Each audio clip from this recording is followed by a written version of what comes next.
Hello, my name is Sean Boyle and I teach here at Southern Illinois University, and the purpose of this video is to compare the Pico WPS flagship pressure transducer to some of these less expensive kind of shop-made transducers. The SSI Absolute sensor, the Honeywell Absolute sensor, and an SSI Sealed sensor. Those are the ones I'm going to compare it to. I'm also going to take advantage of this situation to compare the Pico 12-bit scopes like the 4425 Pico, the kind of the common scope that you see that you can purchase now that's pretty expensive, and compare it to their cheaper 8-bit scope like the Pico 2204A. And we'll see if you can actually do some of these tests with the less expensive scope. And I feel that's pretty important this day and age, mainly because a lot of people can't invest thousands of dollars into a scope and $1,000 into pressure transducers, but maybe if you could buy a $150 transducer and a $150 scope and it can kind of get you started, that might be money well spent and it might be worth it. So we'll get to see in this video if you can actually do some of these tests with these cheaper transducers and the cheaper scope, and we'll go through examples of each. So I want to say thank you to Chris Reynolds for letting me borrow his WPS. We don't have a Pico WPS here, so I've got Fluke PV350s and I've got a bunch of these other sensors, but we actually don't have a Pico WPS 500. So he let me borrow his, and I really appreciate that, so thank you, Chris. Just to show you the sensors up close, this is the WPS. That's where the connector goes to your scope, and then down here where my hand is, that is where we'll connect to the cylinder or any kind of pressure source. This is a pressure relief valve if you're checking like fuel pressure, so you can bleed the system or release pressure. This is the SSI, this is the sealed sensor, and it uses a Hewlett-Packard 3-pin connector on the end. And I just got an air coupling on the end that'll fit a normal compression tester hose. Same thing with our SSI Absolute sensor right here. And that one had a pigtail on it. And this is the Honeywell Absolute sensor. And like I said, each one of those things, I just put an air coupler that fits directly to our compression tester hose. Now the disadvantage to the sensors other than the Pico is that you need to provide power to it. And so I made this little power box. Has this little DIN connection here, and that goes right into these little Packard connections. This is the Pico that I'm using, is the 4423. It's not the latest scope here, but you know, for doing these in-pressure tests, you really don't need to have the latest and greatest scope. And this is the 2000 series, the 2204A. Like I said, it's about $150 right now, and $22 because, you know, the great inflation and so forth that's going on here. But these are about 150 bucks. And the vehicle I'm using is a 2016 Silverado, and you can see right here is where I pulled the spark plug out, and I'm going to reach in here in a second and show you the hose. It's basically just a compression tester hose. I already have it threaded in there. So it's the same type of a hose that you would get if you use your compression tester, just a normal mechanical gauge. And you always want to put your spark tester on there, something to provide spark to go, and that connector up there is teeing into the coil, so that way I can compare my ignition event to my cylinder pressure event. So on each one of these tests, I'm going to go through and I'm going to check cranking compression, wide open throttle. That'll prevent it from starting, kind of a clear flood mode that these GMs have, which is really nice. Then I'll take my foot off the throttle and I'll crank it, let it start, and kind of get a stable idle pattern. And then when the screen refreshes, I will give it a snap throttle, see how high compression goes, and then we'll let it stabilize again, and then shut it off.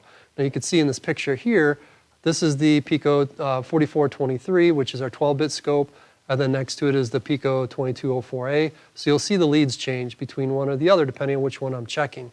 And I'm going to check the 12-bit scopes first. So I'm going to go through and check each one of the sensors. The first one I'm going to start with is this WPS, the Pico sensor. It's kind of the flagship, so we want to see what it can do right off the bat. So initially you're going to see I'm going to be starting out at 500, at the 500 PSI scale. And then I'm going to lower it down to the 200 PSI scale. You're going to see as we go through this that when we use the 8-bit scope, when we use the less expensive scope, that I'll have to lower the range because the quality of the pattern is not going to be as good. I won't be able to zoom in on it like I can when I'm using a 12-bit scope. So that's a little teaser. But let's go ahead and see what happens right here. This is me cranking it over. I'm on the 500 PSI scale. That's the reason why everything looks kind of small. This is my idle, this is my running, that's my snap throttle. So before that was a kind of a stable idle. And then I shut it off. And what I've done now is I've changed it to the 200 PSI scale. There's my cranking compression. You can see I'm out of range because my cranking compression is over 200. When I start it up, you can see I get a little bit larger pattern, and then my snap throttle goes out of range again. But this is going to give me a little increased resolution. Now, if you look over here, you see that I've changed my leads over to the 2204A. I'm in the 500 PSI scale. So I started it up, and you'll see here when I go through these examples with these screenshots that the quality is too low when you're using an 8-bit scope when you're at the 500 PSI range. And for that reason, if we switch it over to the 200 PSI range using the 8-bit, even though the cranking and the snap throttle pressures are out of limit, my running compression with it idling is going to be a high enough quality where I can use that to analyze the cylinder data.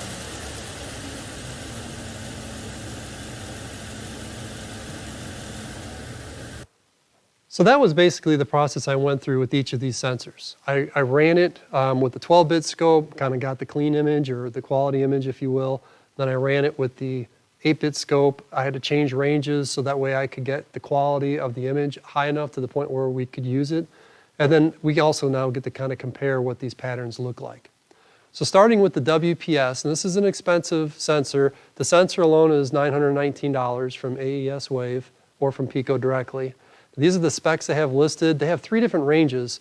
The button on top of the Pico has a kind of a range 1, 2, and 3. And if I guess probably the most common, especially if you're doing compression testing or in-cylinder testing, is going to be range 1. And you get negative 15 PSI to 500 PSI. And if you were to set up this on a non-Pico scope, or if you have to create your own custom range, that is basically the voltage per PSI equivalence. It's very accurate at 1%, and the response time is 100 microseconds, and you'll see that that is really the key factor on what makes this so much better than all the other sensors. Other features that it has is it's got an internal lithium-ion battery, which is great because you don't have to have a power supply for it. It's all incorporated in there. It does auto zero, so you don't have to worry about when you first turn this thing on and plug it in, it's assuming that's at 0 pressure. And it zeroes itself out, and that's something that's really nice that you're not going to get unless you create the circuit yourself, a zeroing function. Then resistant to fuel and oil, so it'll pretty much work with everything that we need to use in automotive.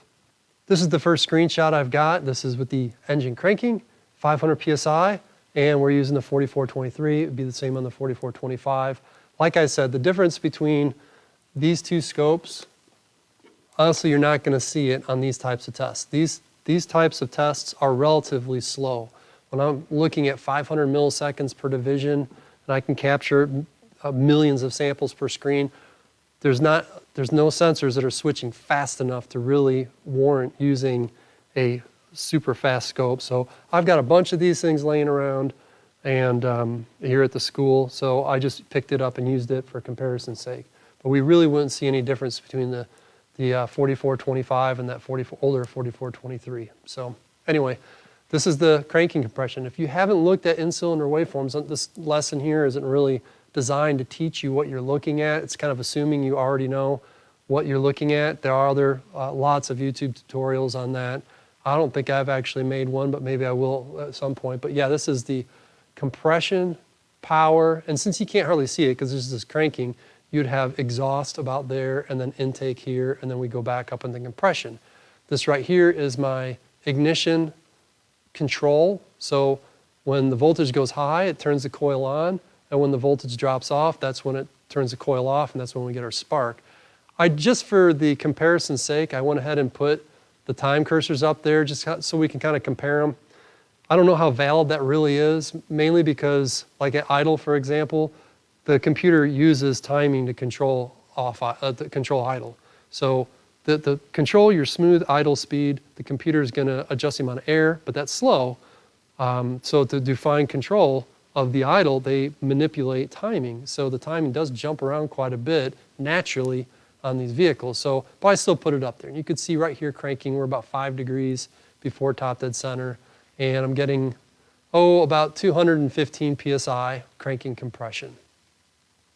Now this is just out of curiosity. It's like, let's see what a mechanical gauge would do. And you can see without the Schrader installed, it's showing about 175. It didn't really actually go up very high.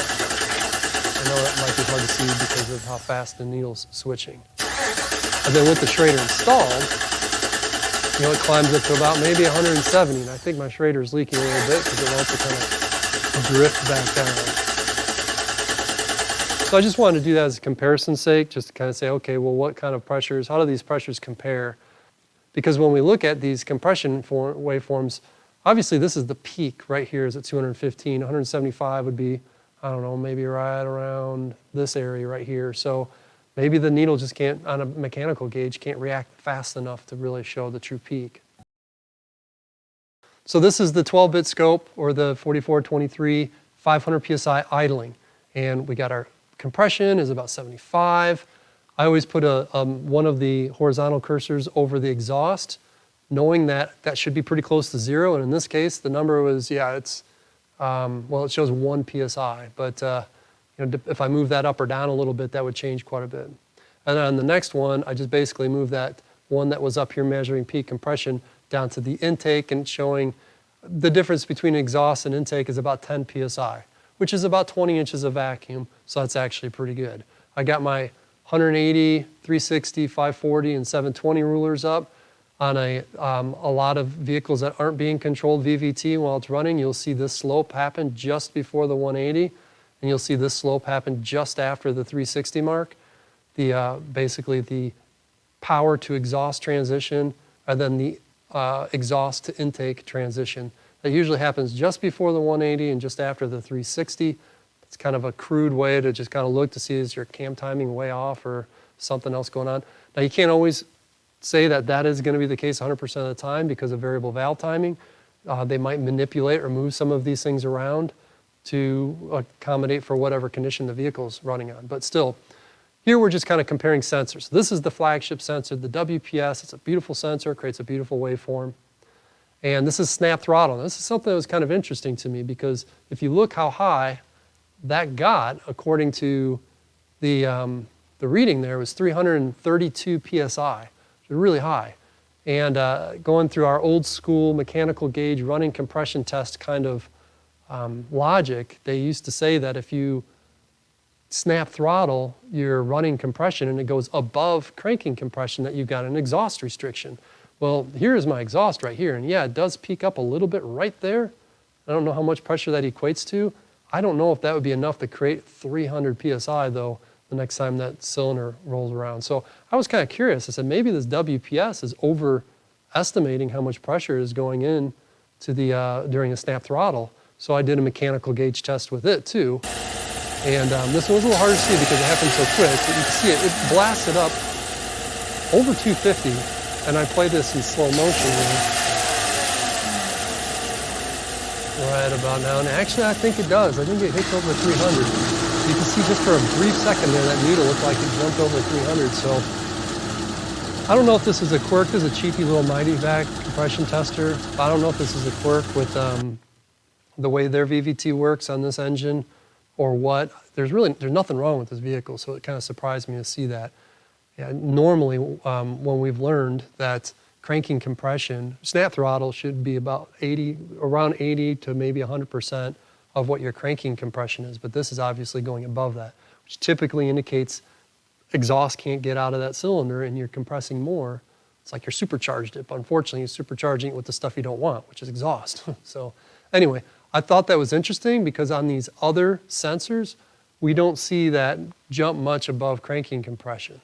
But we did see it on the WPS, and we kind of confirmed it with the gauge. So it really shows that that WPS is probably a faster sensor, and it can pick up some of that, or reports some of that pressure, and it can find those higher peaks. Okay, now this is the WPS on the 8-bit scope, and the 500 PSI range. So up there, I've got 500 PSI selected, and I've got this thing running, doing a cranking compression test. And you can see I'm getting the same amount of pressure, 215 PSI. So if you're looking at values, there's no problem with that. Now, here's a little short note on the difference between 8-bit and 12-bit, because you're like, what's the 8-bit scope, 12-bit scope? Well, the 8-bit scope basically says how many kind of divisions can this thing mark or color in when it's drawing a waveform. And this is 8 bits right here, 256. And this is 12 bits, which is 4096. So you can imagine how many more little dots in the graph that they can draw. When you're doing with an 8-bit scope, it's going to be more stair-steppy. So the kind of in-between step that you're going to have a hard time figuring out. So this is the clue.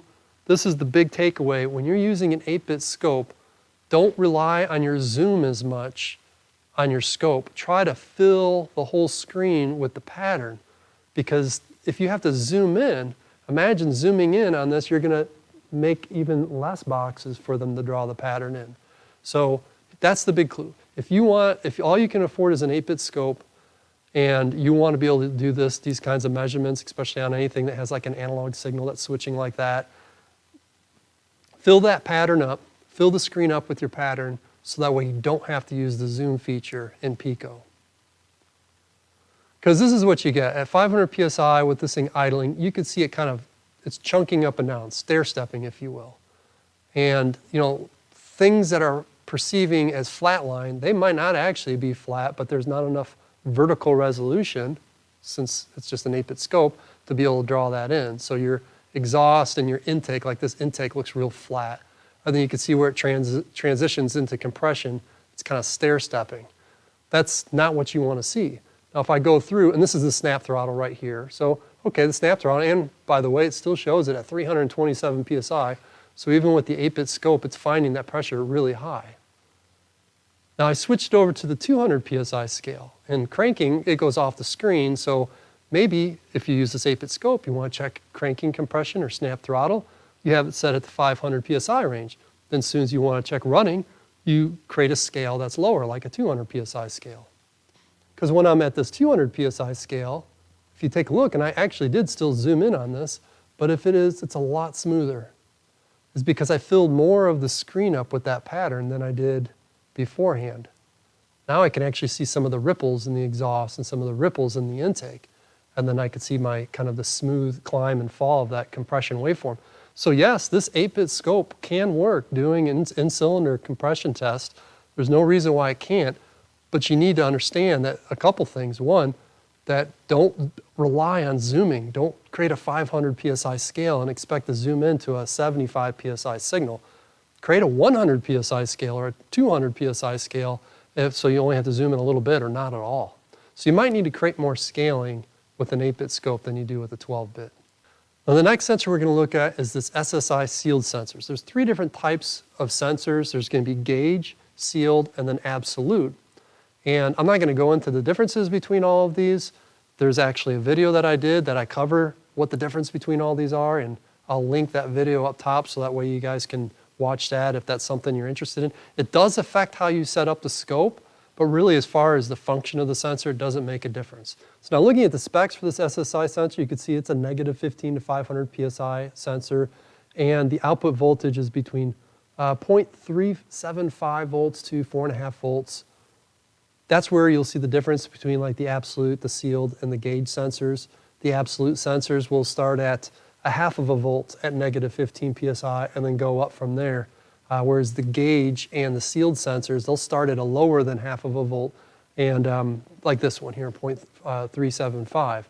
Now the accuracy, it's very accurate. It's got less than 1% error, and the response time listed is less than 1 millisecond, but when we tested this before on that same video that I kind of alluded to, it's a lot faster than that. It's like maybe 150 or 200 microseconds. It's super fast. And just like the Pico WPS, it's really resistant to anything that we're going to use in automotive, so that's a feature. But it doesn't have a power supply, and it doesn't have auto zeroing. So if you're just going to create a power supply for this, you need to supply it with 5 volts. And then that third wire is going to be your signal wire that's going to vary between, well, 0.375 and 4.5 volts. It's also why you need to use this with a scope that you can set up a custom range, because it's not like 0 is nothing and 100 is 100 PSI. The voltages won't quite line up, so you want to be able to create a custom range. I show that in that other video as well. So just like the WPS, I'm going through and I'm first starting with the 12-bit scope, cranking the engine over, get a cranking test, start it up, let it run for a little bit, do a snap throttle. And you can see I'm hooked up to the 4423 and I'm in the 500 PSI range. Now I switched over to the 2204A, the 8-bit scope, did my cranking test, started it up, do a snap throttle, and I am still in the 500 PSI range at this point. Then I do the same test, but I lowered my range down. It's 189 PSI. That was just the range that Pico set up for me when I set that custom sensor up. You can see it's bigger, and my snap throttle kind of maybe goes over a little bit. And then I just let it sit there and stabilize and shut it down. So now we can go through and take a look how this SSI Sealed sensor performed in comparison to the WPS. So this is the SSI Sealed on the 12-bit scope, 500 PSI range cranking, and you can see my pressure that I have. I got my little horizontal ruler there kind of at what I would assume to be 0, and then this at this peak compression, I'm getting 197 PSI. So it is a little bit lower than the WPS, although it's a little bit closer to what we saw on the gauge when we were cranking it. Now zoomed in a little bit, I'm looking at the running compression. I've got my peak compression marked by this horizontal ruler, and I've got my exhaust. I always mark my exhaust here because if I'm not zeroed out and I can see that this is a nice flat exhaust, I don't have likely any back pressure issues. If I had back pressure issues, this line wouldn't be as flat. It'd probably start climbing as the exhaust stroke kind of continued on here. But since it's nice and flat, I'm assuming that that's pretty close to 0, especially at idle. So even if I'm not zeroed, and I'm not because this shows it at almost 3 PSI, I can now compare between the exhaust and my running compression peak, and I can also compare between my exhaust and my intake, how low the intake floor goes there. And in this case, it's about 10 PSI, so about 20 inches of vacuum. You can also see with my vertical rulers at 0, 180, 360, 540, and 720, I'm getting that transition between exhaust and intake right after the 360 mark, and from the power to the exhaust right after the right before the 180 mark. So this all looks pretty good. The pattern looks great. If I had an issue with a leaking valve or back pressure or cam timing or anything like that, this SSI sensor would be perfectly fine at finding that. The snap throttle, you can see it doesn't go anywhere close to as high as we got with the WPS. In this case, we've got a little over 200 PSI. So I guess, if nothing else, you could say that WPS sensor definitely does a good job of picking up peaks much better. And now this is the 8-bit version. So at 800 PSI, we can still check our compression values, see how high they get while we have it set in the 800 PSI scale.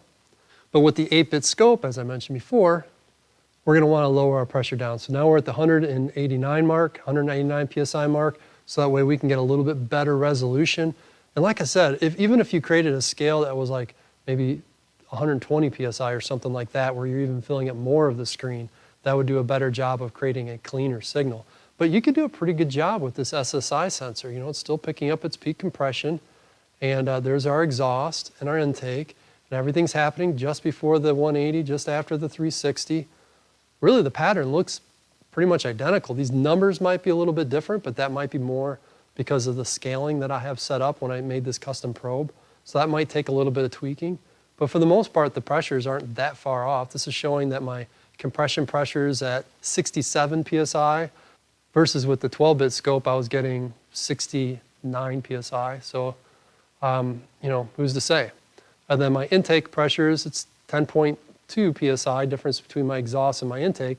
So it's a little over 20 inches of vacuum. So really the values are still kind of coming out to be the same.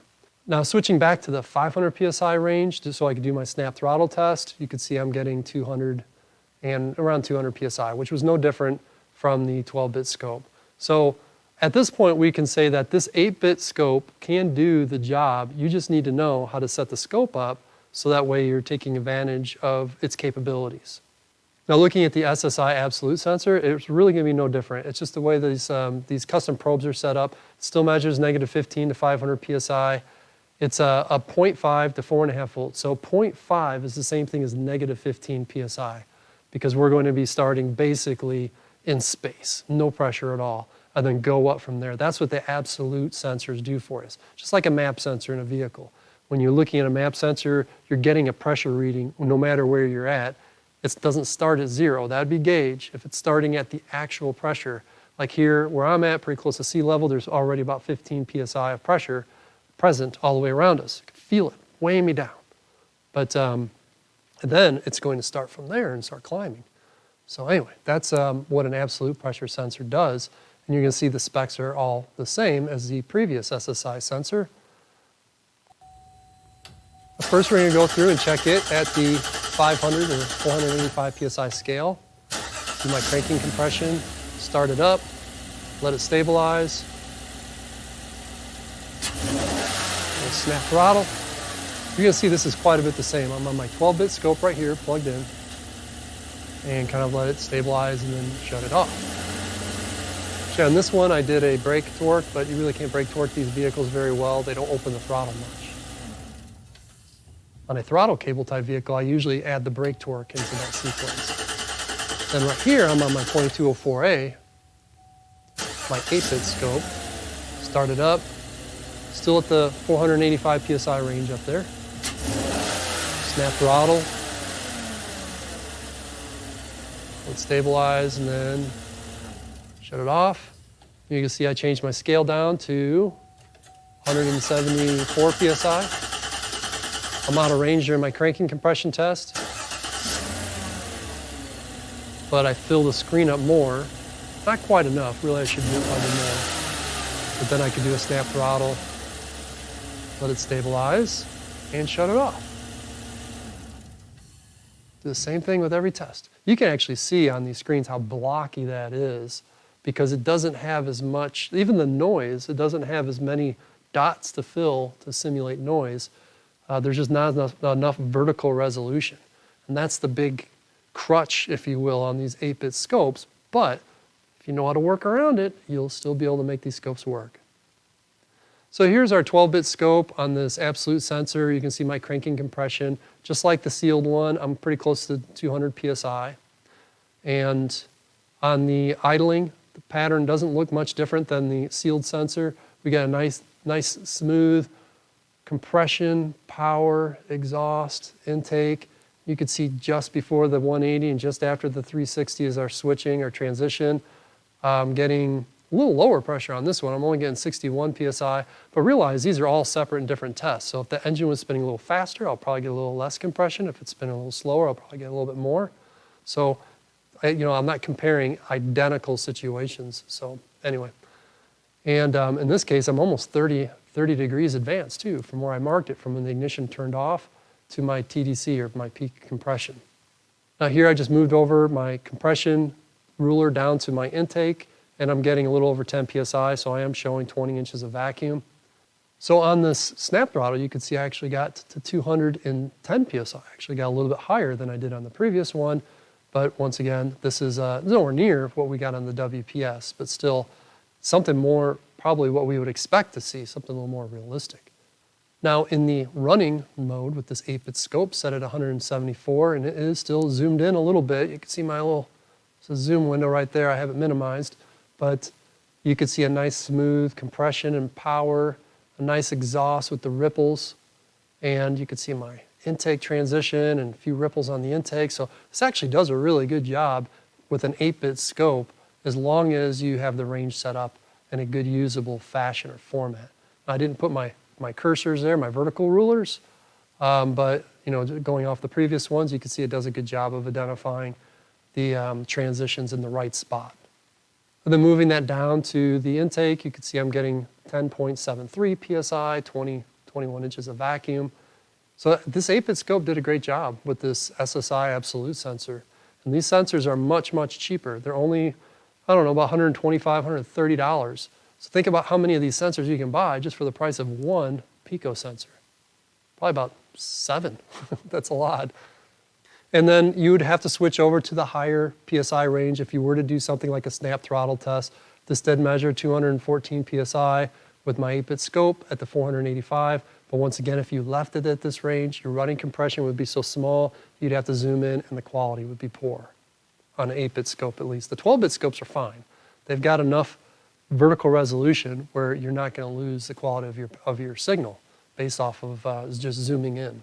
But lastly, we're going to look at the Honeywell. The Honeywell is a different brand. Now this thing was a good value like a year ago.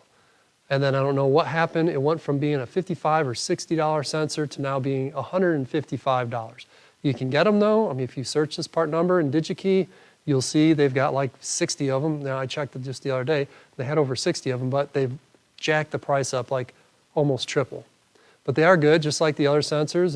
This one is also an absolute sensor. It goes negative 15 to 500 PSI, 0.5 to 4.5 volts, very accurate, very fast. It's not as fast as the SSI, but it is still really good. And just like everything else, it's resistant to fuel and oil and combustion and all that stuff. So everything we're going to use it for in automotive will be fine. Here I'm testing it with the 12-bit scope cranking, the 485 PSI range. Then I start it up, let it stabilize, snap throttle, bob move. I'll wait on that one. And let it stabilize there a little bit, and then shut it down. You can see I switch over to the 8-bit scope. You can actually even see the kind of the quality of the pattern significantly drop when I switch over. There's it running. Snap throttle. And then I'm going to switch it over to the lower PSI scale, 172. These are, like I said, just the custom ranges. When I set it up, I let it auto-generate ranges, and that's what it created for me. But if I had to do it again, I'd probably create even another lower one, maybe somewhere around 100. Snap throttle. And then I shut it down. Starting with the 12-bit scope, the Pico 4423 that I used, and 485 PSI range, cranking, you could see I got 198 PSI. So all these non-Pico sensors are measuring pretty close to the same amount of pressures on compression and on snap throttle. This is with it running. You can see it. It doesn't look as smooth, I don't think at least, as the SSI sensor, but it still does a good job. You can pick up the ripples on the intake and the exhaust and all that stuff. So, and the transition between the power and the exhaust is just before the 180, and from exhaust intake is just after the 360. So the timing of all this stuff seems to be perfectly fine.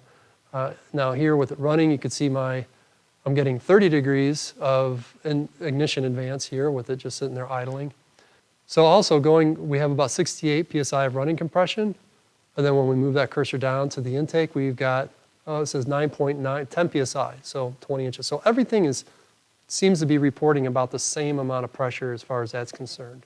Then when we do the snap throttle, you can see it's climbing up to 211 PSI. Nothing anywhere close to the WPS, but pretty similar to the SSI sensors. And now when we switch over to the 8-bit scope, cranking compression, we're still at 198 PSI, 199 PSI when we're in the 485 PSI scale. And when we switched over to the 172 PSI scale, we could see some nice smooth compression and power and exhaust and intake. It's picking up the ripples just like we wanted to. We put up our vertical rulers there, and we're just before the 180 and just after the 360. I mean, really, this 8-bit scope does a decent job as long as your scaling is set up right, as long as you're not too high on the PSI. So you might have to jumble around on your scaling depending on what test you're doing, but if you make up most of that screen with your pattern, it'll be smooth enough.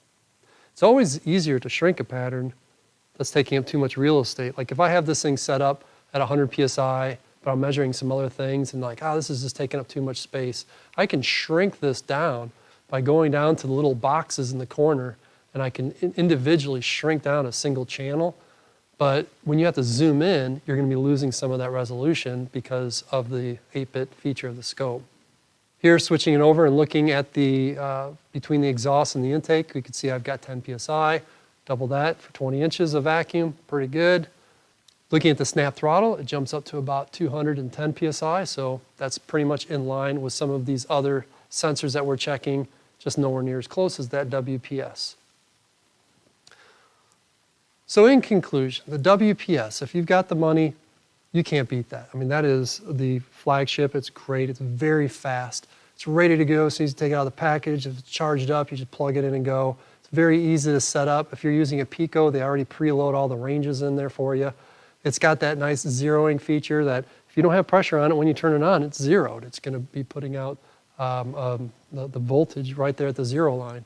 So it's going to adapt for atmospheric changes or altitude changes. It's very fast. It's so fast, it's picking up pressures that are not even expected. Now that could actually be a con because you could be evaluating things saying, oh, it's got too much pressure, but in reality it doesn't. And it's got a built-in power supply, and that's a big thing. You don't have to come up with a different way of powering the sensor up. Really, the only disadvantage to that WPS is its cost. It's not cheap. The sensor alone is expensive. It's at $919. And then if the sensor by itself isn't that good, you need the kit. The kit has the leads and the connected to the scope, and it also has the compression tester hoses that are designed to fit, and they're very heavy-duty, high-quality hoses. But once you get that kit, at minimum, you're spending around like almost $1,400. So very expensive. Now looking at the SSI and the Honeywell sensors, or really any aftermarket kind of standalone pressure transducer that you get, the pros they're a lot cheaper. I mean, you could buy 7 of these things for the price of one sensor, so one WPS. And they are fast enough. Most of these are fast enough. The ones I've got that I've tested are fast enough. If you buy these pressure transducers off eBay or Amazon, they're cheap, they're like $20 or $30. Those things are not fast enough, not the ones I've checked, so I would not recommend that. But if you get these name brands like the SSI and the Honeywell, and I'm sure there are others, those are good sensors that output their signal at a fast enough frequency where you can use that for in-cylinder testing. The disadvantage is you need a power supply. You see people get creative. They sometimes will use the USB power right out of their computer. They'll use a USB backup power pack. Those things are pretty cheap, and those output 5 volts. You can buy for like $1.50 a 5-volt voltage regulator off DigiKey, the same place where you can buy these sensors, and you could just use a 9-volt battery and make your own power supply. So there's a variety of different ways that you can create a 5-volt power supply for this, but that is something that you have to do. You need to wire it up, create your own wiring, make your connections. You do need to have a compression gauge set, so that way you have your compression hoses that you can use. We just have cheapy little Mighty Vac compression testers, and I just don't use the gauge, and I just plug my pressure transducer in its place. But still, these are all things that you kind of have to construct on your own, so I put that in the cons list. And then the other thing is it's not as fast as the WPS, but it does appear to be fast enough to do everything that we need to do here. Now, in the case of these scopes, the 12-bit scope that I'm using here, the one I used in the test was the 4423. We do have the 4425s. I didn't use it because I know I didn't need to use it. I don't want you guys to think that you have to use a 12-bit, $2,000 super duper fancy expensive scope to do some of these tests. I'm going to try to create a series where we're going to compare the high-end scope to just the Pico 2204A. Can you do it with this? That's just basically going to be the gist of the series. Can we test it with the 2204A? Because the main thing is people don't necessarily want to jump in and spend thousands of dollars for a tool that they might not use but once a month or once every other month. But $150 for this and $100 for a pressure sensor or this and that, that's not going to be that difficult to afford. And especially if it helps you diagnose a vehicle, it'll be worth it. And this will kind of get your foot in the door, get used to using a scope, get comfortable with it, and then when you find you're using it more, then maybe purchase a more expensive scope. But yes, this 8-bit Pico can do the job. It has limitations. You're going to want to create a scaling, as I've mentioned a bunch of times already, that fills the screen up, so that way you kind of get away from that pitfall of having an 8-bit resolution. The 8-bit resolution is what kind of creates those stair steps. So if I make a larger image of the scope pattern on the screen, those little stair steps don't show up as much. All right, if you made it this far, thanks for watching, and I appreciate it. And if you have any questions, please feel the comment below. Thank you.